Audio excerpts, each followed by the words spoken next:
libro de Job es una preparatoria para nuestra vida. Constituye como la llave maestra que nos abre la puerta para que estemos preparados para las pruebas que de seguro vendrán, para que estemos preparados para el sufrimiento.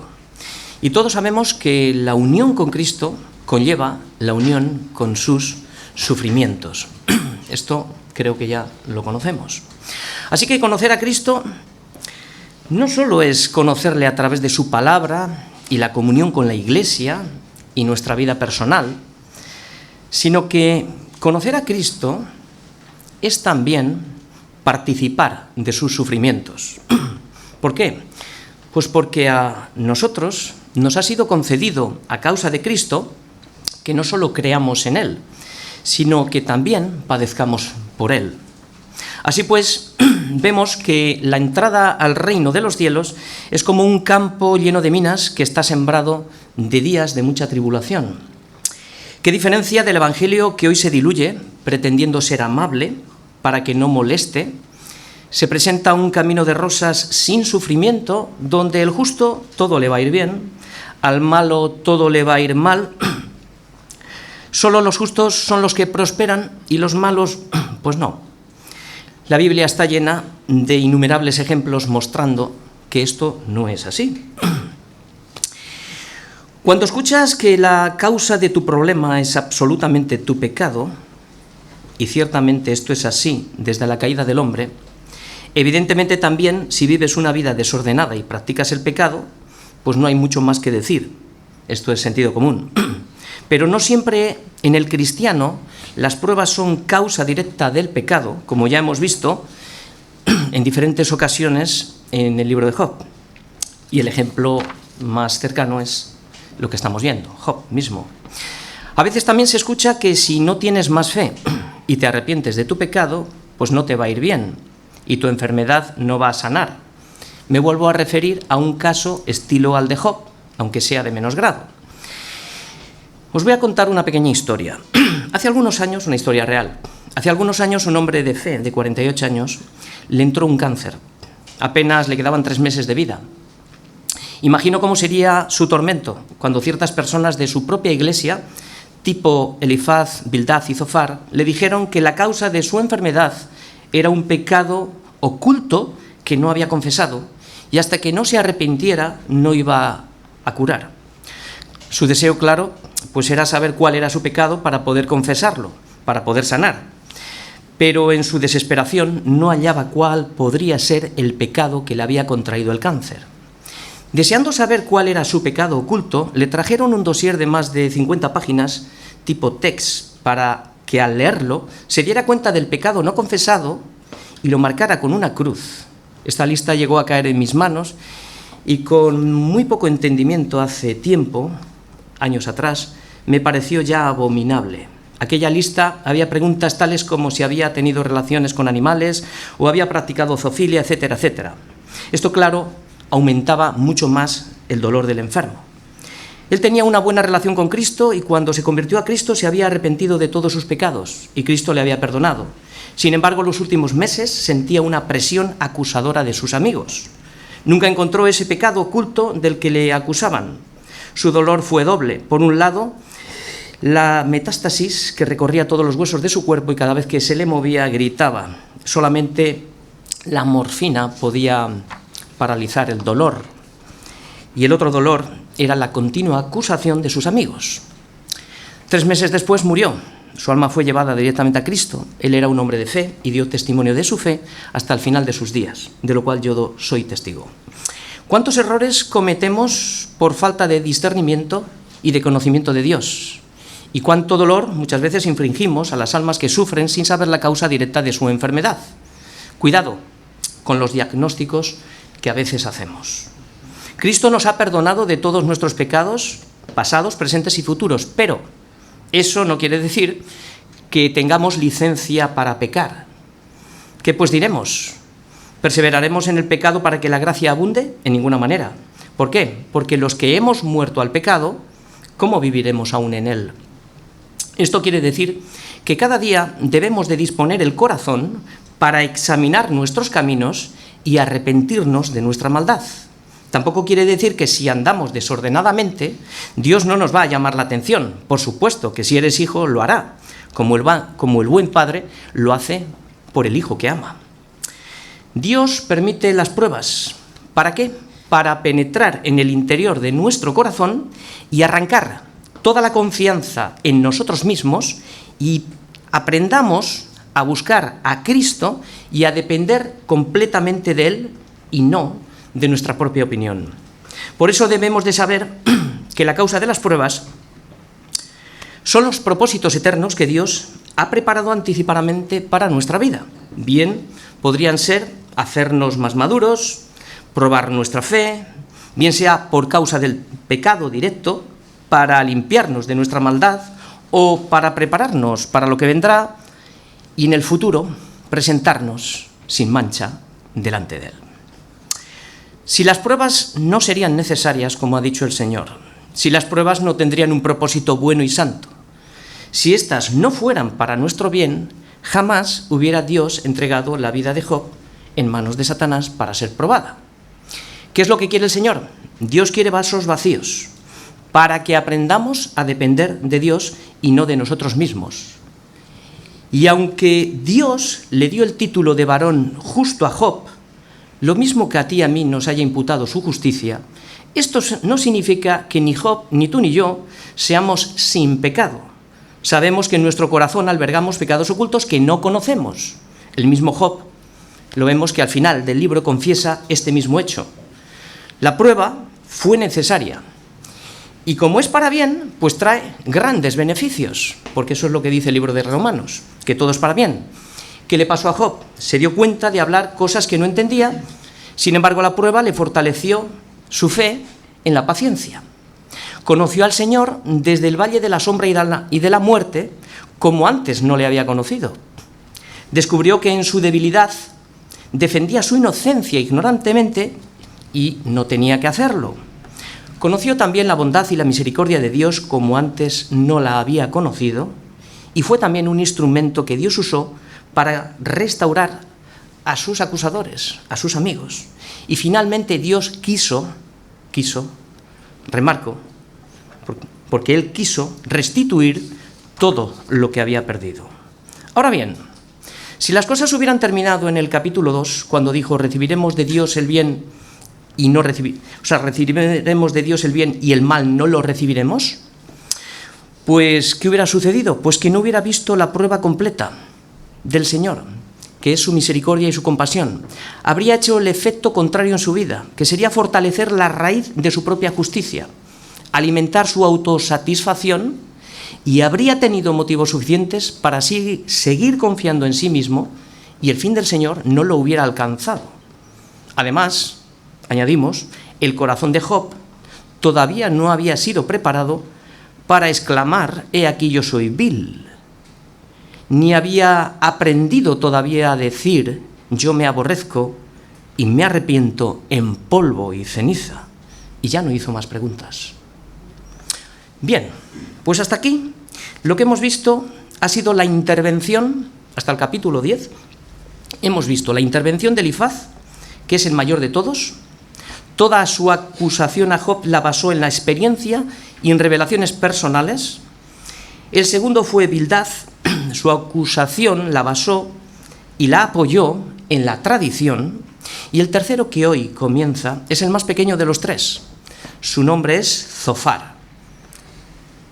Este es el menos compasivo de todos. Este es un legalista arrogante que confía en su propia opinión y no tiene ninguna duda que Job sufre directamente por la maldad de su corazón. Zofar había escuchado todas las conversaciones, porque había sido testigo, de hecho lo vamos a ver en las preguntas que hacen, y no le quedan argumentos nuevos, todos hablaban lo mismo, y más lo que vamos a ver hoy es prácticamente una repetición de lo que ya se ha dicho, pero siente la necesidad de hacerlo. Vamos a leer todos los versículos, del 1 al 20, y vamos a ir trazando las líneas por las que Zofar está preparando esta acusación delante de Dios hacia Job. Bien, respondió Zofar Naamita y dijo, Lo primero que va a hacer es la exposición del pecado. Las muchas palabras no han de tener respuesta, y el hombre que habla mucho será justificado. ¿Harán tus falacias callar a los hombres y harás escarnio y no habrá quien te avergüence? Tú dices, mi doctrina es pura y yo soy limpio delante de tus ojos. Mas, oh quien diera que Dios hablara y abriera sus labios contigo y te declarara los secretos de la sabiduría que son de doble valor que las riquezas. Conocerías entonces que Dios te ha castigado menos de lo que tu iniquidad merece. Ahora va a hacer una exposición de la sabiduría, de la potencia de Dios. Y comienza diciendo en el versículo 7, ¿descubrirás tú los secretos de Dios? ¿Llegarás tú a la perfección del Todopoderoso? Es más alta que los cielos, ¿qué harás? Es más profunda que el Seol, ¿cómo la conocerás? Su dimensión es más extensa que la tierra y más ancha que el mar. Si Él pasa y aprisiona y llama a juicio, ¿quién podrá contrarrestarle? Porque Él conoce a los hombres vanos. Ve a sí mismo la iniquidad y no hará caso. El hombre vano se hará entendido cuando un pollino de asno montés nazca de hombre. Y ahora pasa a expresarle que la única salida está en este plan que ya había sido repetido, pero ahora lo va a decir con otras palabras. Si tú dispusieres tu corazón y extendieres a él tus manos, si alguna iniquidad hubiera en tu mano y la echares de ti, y no consintieres que more en tu casa la injusticia, entonces levantarás tu rostro limpio de mancha y serás fuerte, y nada temerás, y olvidarás tu miseria, y te acordarás de ella como las aguas que pasaron. La vida te será más clara que el mediodía, aunque oscureciere, será como la mañana. Tendrás confianza porque hay esperanza, mirarás alrededor y dormirás seguro. Te acostarás y no habrá quien te espante, y muchos suplicarán tu favor. Y termina diciendo, si no es así, Job, si no haces esto, entonces te va a ocurrir esto. Pero los ojos de los malos se consumirán y no tendrán refugio, y su esperanza será dar su último suspiro. Bien, más o menos hemos visto, para fijarnos un poco por dónde va. El tema es el siguiente, para Zofar. Job se encuentra en una situación de peligro, y la única salida al pecado es el arrepentimiento. Esto es verdad. Aunque nosotros sabemos que Zofar va a errar en el blanco, igual que sus amigos, vamos a intentar aprender de las verdades que Zofar dice, porque son interesantes, como aplicación práctica para nuestra vida. El esquema que vamos a seguir es el que Zofar ha diseñado. Primeramente, hace una gran exposición sobre el pecado, luego, en contraposición, presenta la sabiduría de Dios frente a la necedad del hombre, de Job. En tercer punto, vemos que presenta un plan de salvación para el hombre y, en cuarto lugar, cierra con la condenación final para los que no se han arrepentido. Así que la única salida al pecado es disponer tu corazón, arrepentirte, clamar misericordia, poner la fe en Cristo y darnos un giro, ¿verdad? Job capítulo 11. La única salida al pecado es Jesucristo. Él es la respuesta a todas nuestras aflicciones. Esa es la única salida. Muy bien, más o menos nos va a decir Zofar de manera positiva quién soy yo, la condición del hombre, quién es Dios y lo que Dios quiere de mí y las consecuencias que el pecado traerá a nuestra vida si rechazamos la gracia de Cristo. Esto es para nosotros. Así que el esquema que vamos a seguir es el siguiente. De los versículos del 1 al 6, exposición del pecado. De los versículos del 7 al 12, la exposición de la sabiduría de Dios y su poder. Y los versículos del 13 al 19, vamos a ver que la única salida es el arrepentimiento. Y el versículo 20 detalla el estado de los condenados. Esto vamos a exponerlo en la vida de Job, pero lo vamos a ver continuamente como positivo para nuestra vida, para extraer la aplicación, la enseñanza para nuestra vida. Vamos a leer los versículos del 1 al 6, donde Zofar expone el pecado de Job. Respondió Zofar Naamita, dijo: las muchas palabras no han de tener respuesta, y el hombre que habla mucho será justificado.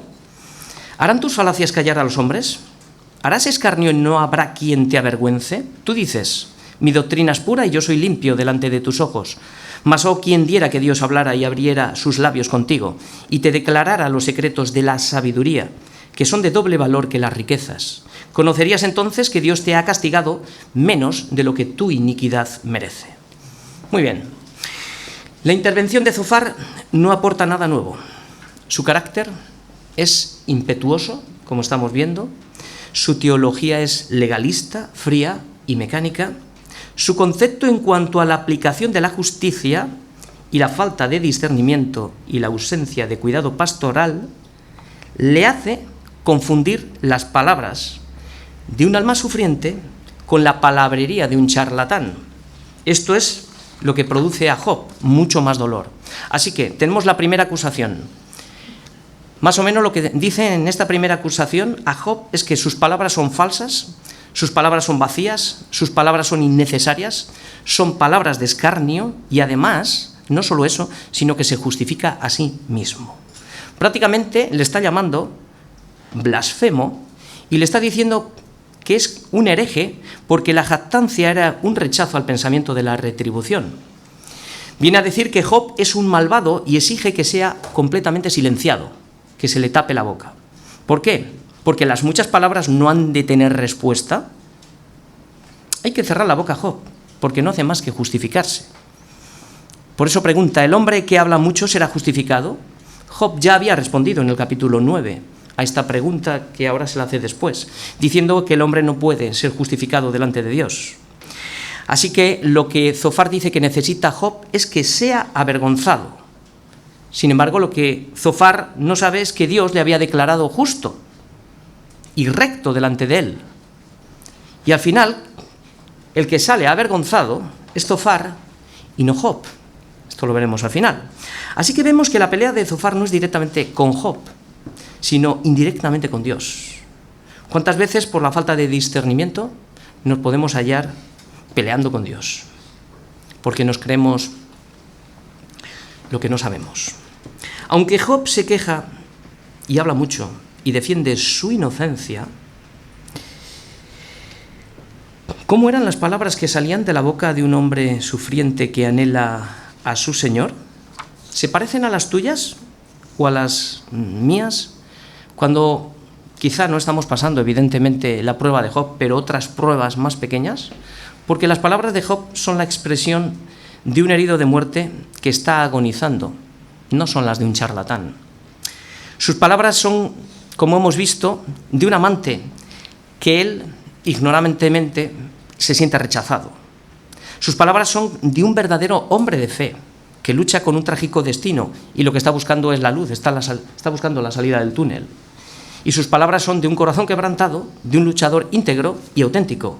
No son palabras vacías, ni son palabras vanas.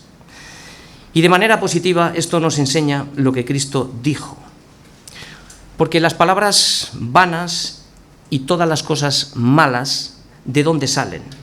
Por eso dice el Señor, yo os digo que toda palabra ociosa que hablen los hombres, de ella darán cuenta en el día del juicio. Porque por tus palabras serás justificado y por tus palabras serás condenado.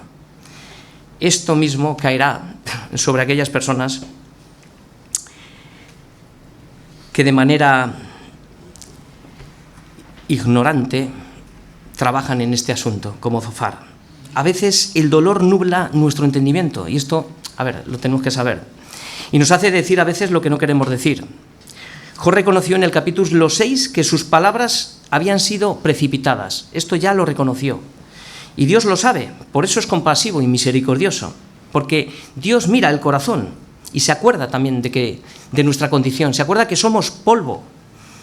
Y el siguiente ataque que vamos a ver ahora de Zofar, primero ha atacado a las palabras que salen por la boca de Job. Pero ahora el siguiente ataque es a la doctrina que Job profesa. Y según Zofar, su estado le delata que no es limpio. Por eso le pregunta, tú dices, mi doctrina es pura y yo soy limpio delante de tus ojos. Sin embargo, Job no había dicho en ningún momento esto. nunca dijo que su doctrina era pura ni que era sin pecado. Solamente lamentó su destino y lamentó su debilidad y acusó a Dios de tratarlo injustamente. Esto fue interpretado como una blasfemia para Zofar. No aceptó la declaración de inocencia de Job cuando le ha dicho que no era limpio. No era limpio a los ojos de Dios y su estado lo declaraba. Es lo que Zofar le está diciendo. Lo que vemos es que la doctrina de Job había dado un giro en su pensamiento. Comienza a ver que Dios no funciona como ellos creían. Pensaban que Dios estaba dentro de una ley mecánica, en la que estaba Dios obligado a sanar y a retribuir inmediatamente si el pecador se arrepentía, y al revés, castigar instantáneamente al malvado. La doctrina de Job daba testimonio de su fe en Dios porque de su interior, como hemos visto, salía una convicción cuando le dijo a Dios: tú sabes que yo no soy impío, muy diferente a yo soy limpio. Pero el hecho de decir yo no soy impío, para Zofar era un insulto a Dios. Por eso quiere cerrar la boca para defender la justicia de Dios, sin discernir que el corazón de Job manaba deseos por Dios. Para nosotros, la verdadera doctrina no solo consiste en palabras dichas al aire como las de Zofar y sus amigos, sino en poder. Y este poder se manifiesta, como estamos viendo, en una vida transformada por la palabra, el Espíritu Santo y las pruebas también. Sí, las pruebas. Las pruebas tienen el propósito y el poder de transformar, de quitar lo que nos sobra, de moldear y de ajustar el corazón al modelo de Dios. Así que la relación entre doctrina y vida es recíproca. No se pueden separar. Lo uno es consecuencia del otro. Y Pablo advierte de esto, que si alguno enseña otra cosa y no se conforma a las sanas palabras de nuestro Señor Jesucristo y a la doctrina que es conforme a la piedad, pues si no se conforma, si habla una cosa y su vida no tiene nada que ver con lo que dice, pues entonces está envanecido, nada sabe, delira acerca de cuestiones y contiendas de palabras. De esto está siendo Job aquí acusado. Y lo que nos dice el versículo 5, aquí está una clave de una pregunta de algo que Job había pedido y ahora él se lo dice. Mas oh, ¿quién diera que Dios hablara y abriera sus labios contigo? Probablemente esto es en respuesta a las palabras del capítulo 9, versículo 15, cuando Job insinuó el deseo de que Dios le respondiera. Aquí lo que le está diciendo Zofar es que pronostica que este juicio de Job lo tiene completamente perdido. ¿Por qué? Porque si Dios abriera su boca, entonces le iba a declarar los secretos de la sabiduría a Job. Y Job se daría cuenta que es culpable. Y además, no solo eso, sino que conocería entonces que Dios le ha castigado menos de lo que su iniquidad merece. Pues estamos completamente de acuerdo con Zofar. Somos salvos por gracia. Sin embargo, ¿no debía haber mostrado Zofar misericordia con Job? ¿O estaba más interesado en salir vencedor mostrando la culpabilidad de Job? Las palabras de Zofar encierran una gran verdad. Dios ha tenido mucha paciencia y mucha misericordia con nosotros, porque dice el salmista: no ha hecho conforme a nuestras iniquidades, y me refiero ya a nosotros, ni nos ha pagado conforme a nuestros pecados. Es decir, no ha hecho un doble juicio, no hay un doble riesgo de culpabilidad, no nos ha dado conforme a nuestras iniquidades, porque Cristo ha pagado la deuda conforme a la demanda del pecado. ¿Y cuál era la demanda? La paga del pecado es muerte. Entonces, ¿qué ha hecho con nosotros? Por un lado, misericordia por nuestras iniquidades y por el otro lado, la imputación de su justicia. ¿De qué manera?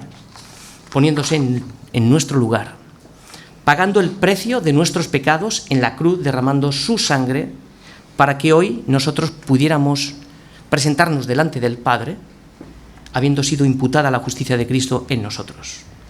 Al final de esta historia veremos que Dios sale del silencio Y sí que es verdad, abrirá su boca, como Zofar deseaba, pero no dirá lo que él espera.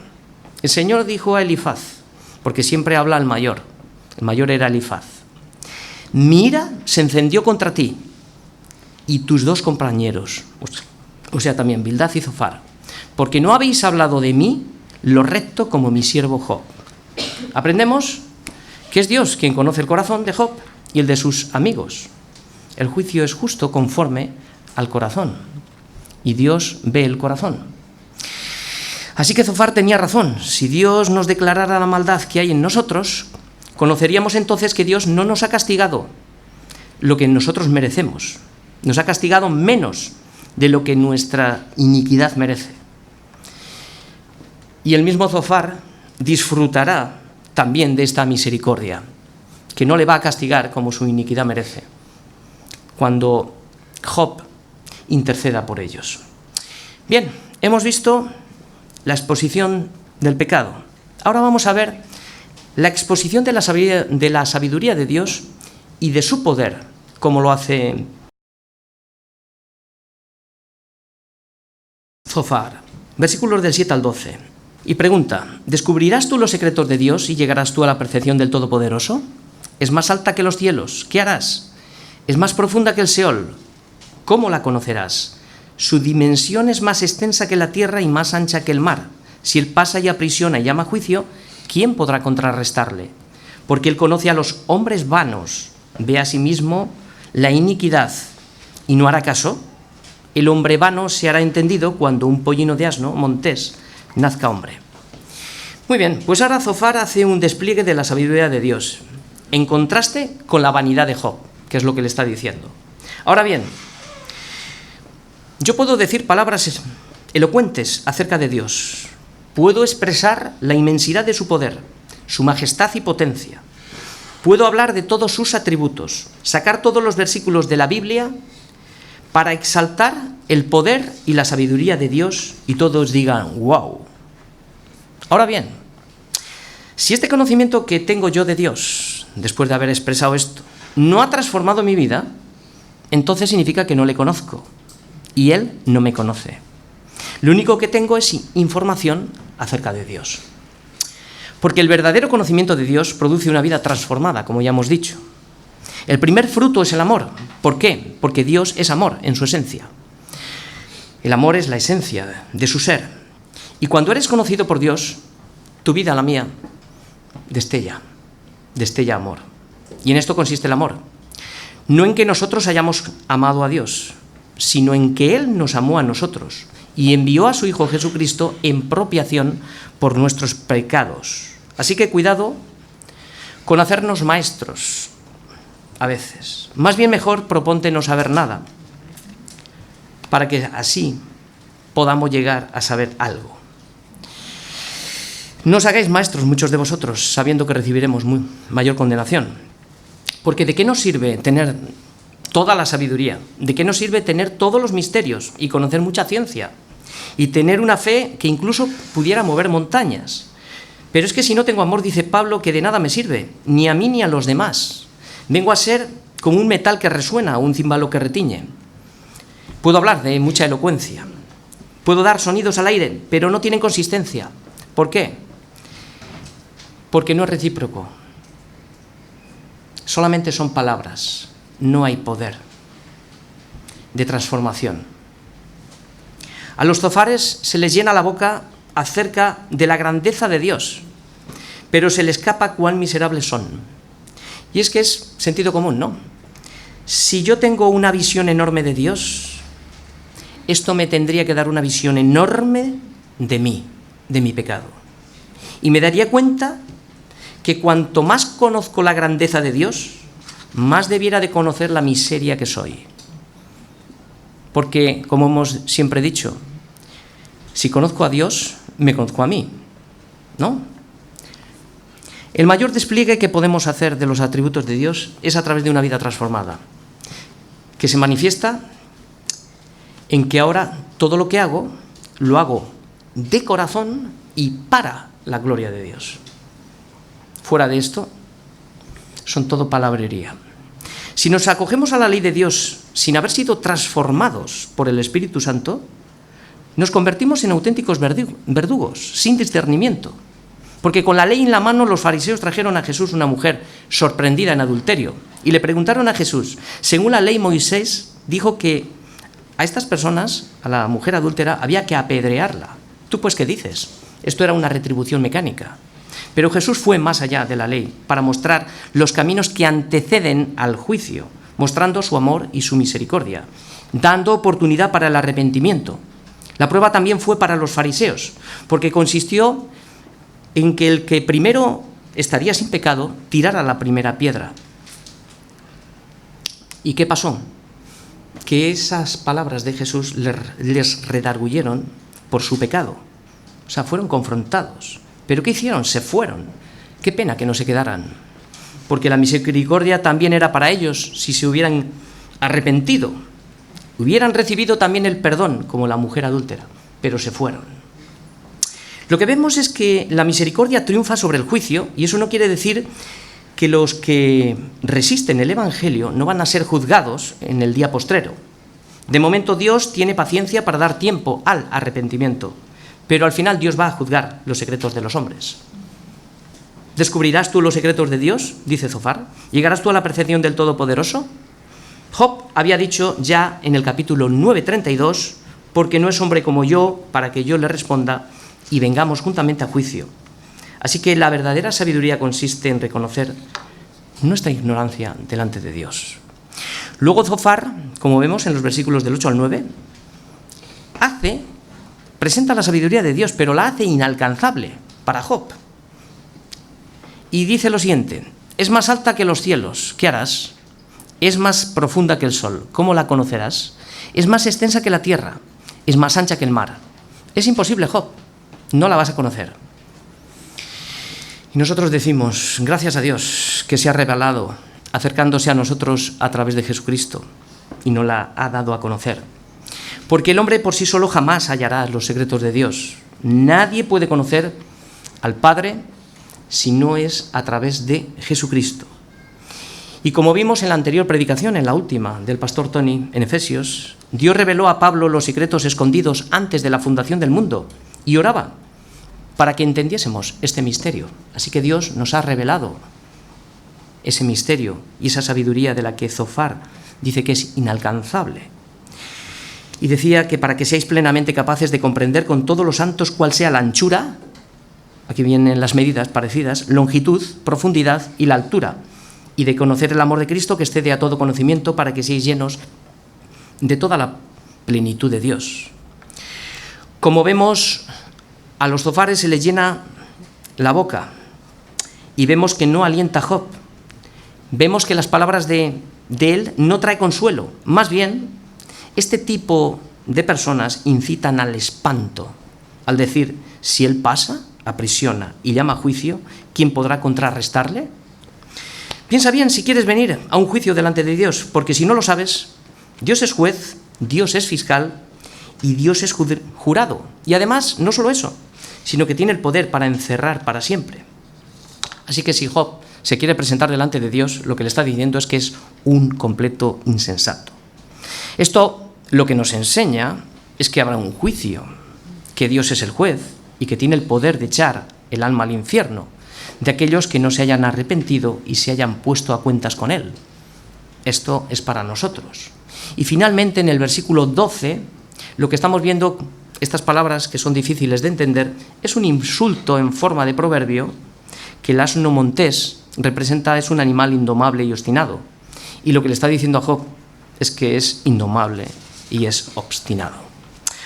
Bien, hasta aquí hemos visto la declaración del pecado, la exposición de la sabiduría de Dios y su poder, y ahora le dice, esto es lo que eres y esto es lo que Dios es. Solo tienes una salida. Y aquí está el centro de la predicación, una salida. Y la salida es que se arrepienta. Vamos a leer los versículos del 13 al 19. Os adelanto que son palabras acertadas, pero no para Job. Es para que nosotros las entendamos, para aplicárnoslas a nuestra vida. Está haciendo, como hemos dicho, toda la aplicación sobre Job es desacertada. Si tú dispusieres tu corazón y extendieres a él tus manos, si alguna iniquidad hubiera en tu mano y la echares de ti, y no consintieres que more en tu casa la injusticia, entonces levantarás tu rostro limpio de mancha y serás fuerte y nada temerás. Olvidarás tu miseria y te acordarás de ella como aguas que pasaron.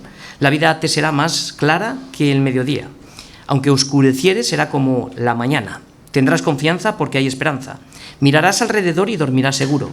Te acostarás y no habrá quien te espante, y muchos suplicarán tu favor. Bien, todos sabemos que Zofar está errando en el blanco, como acabamos de decir. Ciertamente el pecado es lo que desordena nuestra vida, ¿verdad? El pecado desordena completamente la vida del hombre. Por eso el único medio que tenemos de ordenar nuestra vida comienza con el arrepentimiento. En esto estamos todos de acuerdo con Zofar. La decisión más importante del hombre que está fuera del orden de Dios es arrepentirse. Así que si hoy hay alguien aquí que está fuera del control de Dios y no ha entregado su vida a Cristo, si alguien está sin Cristo, es buen momento para poner fin al desorden que el pecado nos ha ocasionado. Y la lista es interminable. Adulterio, fornicación, inmundicia, lascivia, idolatría, hechicerías, enemistades, pleitos, celos, iras, contiendas, disensiones, herejías, envidias, homicidios, borracheras, orgías. Esto es un pequeño listado de Pablo a los Gálatas. Ahora bien, este arrepentimiento es único y es para salvación a todos aquellos que viven sin Cristo. Esta es la única salida al pecado, reconciliación con Dios. Y es la mejor de todas las decisiones que puedes hacer en tu vida. Luego, ya una vez que hemos entregado nuestra vida a Cristo, el arrepentimiento continúa cada día. Ahora es para santificación, no es para salvación, porque ya hemos sido salvados. El arrepentimiento es la evidencia de que hemos sido salvados, el verdadero arrepentimiento. Zofar hace aquí una buena exposición del arrepentimiento y comienza por el núcleo central, donde se condensa el pecado. Lo primero que dice es disposición de corazón. Todo comienza desde el corazón. El corazón representa el centro de operaciones, es decir, todo lo que somos. Ahí están nuestros pensamientos, emociones, intelecto y voluntad. Desde el corazón se dirige todo lo que hacemos, nuestras buenas intenciones y nuestras malas intenciones. En una ocasión, hablando Jesús de lo que contamina al hombre, dijo a los escribas y fariseos, ¿dónde está y de dónde sale todo lo que contamina al hombre? Y dijo, porque del corazón salen los malos pensamientos, los homicidios, los adulterios, las fornicaciones, los hurtos, los falsos testimonios y las blasfemias. Así que el arrepentimiento se produce cuando el corazón está herido y le duele el pecado. Esto sucede cuando el Espíritu Santo, a través de la palabra, nos convence de pecado, de justicia y de juicio, como sucedió en la predicación de Pedro. Cuando fueron confrontados, dice que al oír esto se compungieron de corazón, y a los otros apóstoles de corazón. Y los apóstoles que lo y los que lo escuchaban dijeron, varones, hermanos, ¿qué haremos? Así que si el corazón no se compunge, no puede haber disposición. Será otra cosa.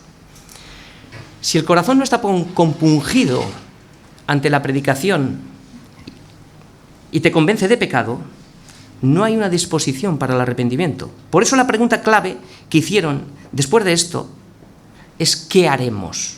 Esta es la disposición del corazón. ¿Qué haremos? Y cuando hay disposición del corazón, la respuesta del Espíritu Santo es inminente. Arrepentíos y bautícese cada uno de vosotros en el nombre de Jesucristo para perdón de pecados y recibiréis el don del Espíritu Santo. Si entendemos que el corazón es el máximo responsable en pecar, también lo es en el arrepentimiento. La única salida al pecado es arrepentirse. Y Zofar presenta el siguiente paso después del arrepentimiento es extender las manos a Dios. O sea, es decir, dirigir la oración al Señor. Esto era una práctica bien conocida en el Antiguo Testamento. Tenemos aquí una nota de Esdras, que dice que a la hora del sacrificio de la tarde, dice que se levantó de su aflicción y dice que habiendo rasgado sus vestidos y su manto, se postró de rodillas. Y dice que extendí mis manos al Señor y dije, Así que el extender las manos ya es una especie de confesión, es una especie de clamor. Dios mío, confuso y avergonzado estoy por levantarme, oh Dios mío, mi rostro a ti, porque nuestras iniquidades se han multiplicado sobre nuestra cabeza y nuestros delitos han crecido hasta el cielo. Extender las manos es dirigir la oración, primero la disposición y luego dirigir la oración a Dios confesando nuestros pecados. Por eso el arrepentimiento me lleva a identificar el pecado, confesarlo y pedir misericordia. El resultado es el arrepentimiento y el perdón de pecados. Siguiente paso es, claro, es apartarme de mis pecados, porque si sigo practicando mis pecados, entonces es que no me he arrepentido de ellos. ¿Y cómo sé yo que no me he arrepentido? Siguiente punto, alejar la iniquidad de tu mano y no permitir que la injusticia viva en tu casa. Así que el arrepentimiento verdadero tiene como fruto apartarse del pecado. Aquí Zofar lo que está haciendo es una referencia a las riquezas de Job, que habían sido adquiridas por medio de la extorsión. Esto es erróneo por parte de él. Por eso el Señor le había quitado todo. Bien, luego pasa, después de esta disposición del corazón y de prepararnos para el arrepentimiento, luego pasa a cuáles son los beneficios. Versículo 15a. El beneficio de haberse arrepentido de verdad y haberse reconciliado con el Señor es perdonado, limpio y sin mancha. Y esto es verdad, primera de Juan 1:9. El versículo 15b, la segunda parte, dice que el perdón te hace fuerte, nada temerás, porque el pecado debilita. El perdón restaura, hay restauración de la paz, y esto es reconciliación con Dios, Romanos 5:1. El versículo 16 dice que te olvidarás de la miseria y habría una restitución de tus riquezas. Nosotros entendemos que vivir en el pecado nos hace miserables y pobres, y la reconciliación con Dios nos ha hecho ricos. Pero no hablamos de las cosas materiales, como Zofar sí está hablando justamente en este punto. El versículo 17, el beneficio es que la existencia de Job volvería a iluminarse. O sea, su ser iba a volver a ser radiante de nuevo, ¿no? Como el mediodía, viviendo confiado en la protección divina. Por eso lo que vemos también es que el pecado nubla nuestro semblante, no irradia santidad. Y cuando estamos en Cristo, irradiamos santidad. Es lo que debiéramos. Versículo 18, otro resultado es la recuperación de la fe, porque se había perdido. Ahora tenemos esperanza en Cristo, porque la fe es en Cristo. Tenemos confianza, tenemos seguridad y permanecemos en Él. Y el versículo 19 le dice, dormirás tranquilo, descansarás en Cristo. Bueno, esto lo decimos para nosotros. No tendremos miedo. Los que son de Cristo son personas valientes. Los demás que ahora no quieren saber nada de ti, suplicarán tu favor, le dice a Job. Bien, Zofar ha entendido bien lo que hemos visto, ha entendido perfectamente bien cuál es la naturaleza del arrepentimiento. Sin embargo, ha fallado de lleno en el diagnóstico. Esto no significa, como hemos dicho al principio, que Job no tuviera pecado y que no necesitara arrepentirse como al final lo hará. Lo que Job no debió hacer fue defender la integridad. No, es que no necesitaba defender la integridad. El tema es que no lo sabía. La defensa está en seguir siendo íntegros. Esa es nuestra defensa. Job debía haber permanecido en silencio. Como dice el salmista, enmudecí y no abrí mi boca porque tú lo hiciste. Es fácil decir esto, claro. Pero ¿quién podrá callar ante semejante prueba y semejantes acusadores? Pues Cristo lo hizo. Jesús no defendió su inocencia cuando Pilato le dijo, ¿no oyes cuántas cosas testifican de ti? Pero Jesús no le respondió ni una palabra a las acusaciones falsas. De tal manera que el gobernador se maravillaba mucho. Así que a veces la verdadera sabiduría es enmudecer y no abrir la boca. Ahora bien, hoy en día hay muchos zofares tratando de curar almas. Su ayuda consiste en una serie de consejos que, llevados a la práctica, darían resultados instantáneos. No conciben que no se resuelven sus problemas tan pronto como se vuelven a Dios. Su pronta recuperación su pronta recuperación es la evidencia, es decir, que Dios restaura automáticamente todas las cosas y vuelven a la prosperidad. Esto es falso. Para Zofar, las crisis prolongadas es el resultado de no poner fin al pecado. O sea, te va mal durante mucho tiempo, podría ser que fuera causa del pecado. Pero estamos hablando cuando la prueba no ha sido por causa del pecado directo. Y esto a veces pudiera ser, ¿verdad? Como acabo de decir, pueblo de Israel, 40 años. Sin embargo, no siempre es así. No podemos olvidarnos que la fe tanto de Job como la de otros muchos que pasaron periodos largos de agonía no salieron por caminos fáciles, sino a través de experiencias largas y desconcertantes. Así que el arrepentimiento no me salva, ni me garantiza que Cristo tiene que darme lo que me ha quitado. Por cierto, no era mío. El arrepentimiento es la evidencia de que Cristo me ha salvado y me ha perdonado. El arrepentimiento es un don. De la misma manera que yo no persevero para ser salvo, pensando que la salvación depende de mí y de mi perseverancia hasta el fin. No, sino porque Cristo me ha salvado, es por lo que yo persevero. Solo Cristo salva. Así que después de querer ayudar a Job, termina con un duro comunicado, que está bien, pero en este caso nuevamente desacertado. Si reniegas el plan del arrepentimiento, entonces te unirás al segundo grupo. Y aquí termino. El estado y el destino de los condenados. Y aquí haremos una breve reflexión también para nosotros. Pero los ojos de los malos se consumirán. No tendrán refugio y su esperanza será dar su último suspiro. Zofar describe el destino del malvado que no se arrepiente. A todos los que después de la paciencia de Cristo no han procedido al arrepentimiento y no se han reconciliado con Cristo, lo que les espera es el infierno eterno. Ahora estamos en tiempo de paciencia. Es tiempo de salvación. Pero al final dice que los ojos de los malos se consumirán, no tendrán refugio y su esperanza será agonía del alma. Termino. Primero me dirijo a los que están sin Cristo y se han dado cuenta de que el pecado ha obrado en ti. Por eso te aconsejo que dispongas hoy el corazón para arrepentirte de una vida desordenada y vacía y te reconcilies con Dios. Si te has dado cuenta, ahora que separados de Él estamos completamente muertos. Para aquellos que se identifican con Zofar, quizás te has llenado de mucha palabra y te has hecho maestro y no has dejado que la palabra primero te enseñe a ti y por tanto no ha transformado tu vida. Si hoy te das cuenta de ello, entiende que el arrepentimiento, la fe en Cristo también es para ti. Así que dispón tu corazón y ponte a cuentas con el Señor. Y para nosotros, si ves que a través del tiempo has crecido en conocimiento, pero ves que hay áreas de tu vida que no han sido transformadas, es tiempo para pedir perdón y pedirle que te fortalezca en tu hombre interior para que cada día seamos más como Cristo. Así que pedimos a Cristo que habite por la fe en nuestros corazones para que tome el control absoluto de todas nuestras vidas. Amén.